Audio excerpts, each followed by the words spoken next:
呢度係2月14情人節發生爆炸事故嘅現場，一架雙層巴士突然發生爆炸。我哋鑑證認為係有預謀嘅犯案，兇手就係其中一個乘客。我想知幾時有糧出。我哋收投訴，我哋成日都係有人投訴，但我哋從來都唔知係邊個投訴。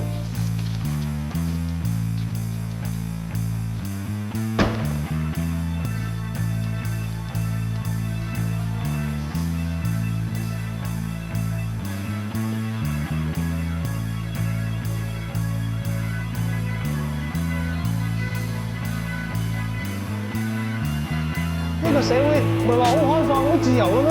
可以嚟咁嚟你咁樣做。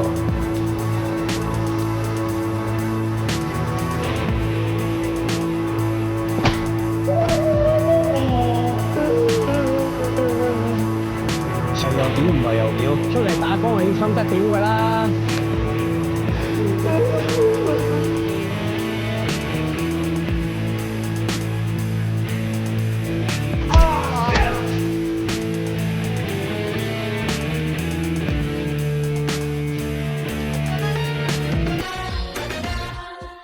佢好開明，唔似好多人咧講就 liberal，做就羅靚圖。